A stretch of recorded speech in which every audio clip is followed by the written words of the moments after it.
Hello friends, இன்றைக்கி எழுந்ததே late தாங்க. அதனால் இன்றைக்கி சோம்பேறி குருமா தான் செய்ய போகிறேங்க. சிம்பிளாக ஒரு 2 பெரிய வெங்காயம், 4 தக்காளி நைஸாக அரைச்சிக்கலாம். ஒரு குக்கரில் பார்த்திங்கன்னா தேவையான அளவு பிரியாணி ஸ்பைசஸ் எல்லாமே சேர்த்துக்கலாங்க.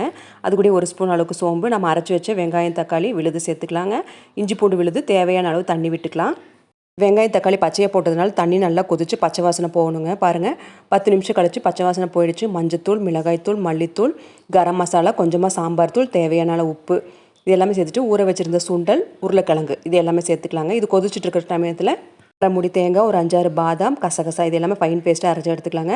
இந்த குருமா கூடவே சேர்த்துட்டு நல்லா மிக்ஸ் பண்ணி விட்டுடலாம். தேவையான அளவு தண்ணி சேர்த்துக்கலாங்க. இப்போ குக்கர் விசில் போட்டு ஒரு 2 விசில் விட்டுட்டோன்னா சூப்பரான குருமா ரெடி. பூரிக்கும் மாவு பிணைஞ்சிட்டேங்க. இப்போ குருமா பார்த்திங்கன்னா ஓப்பன் பண்ணி பார்க்கலாம். இப்போ ரெஸ்டாரண்ட் ஸ்டைல் கிடைக்கணுன்னா கொஞ்சமாக பால் சேர்த்துக்கோங்க. பூரியுமே சுட்டு எடுத்துக்கிறேன். சிம்பிளாக 10 நிமிஷத்தில் செஞ்சிடலாங்க. நல்லா சுட சுட பூரியோட குருமா வச்சு சாப்பிடும்போது சூப்பராக இருக்கும். நீங்களும் ட்ரை பண்ணி பாருங்கள்.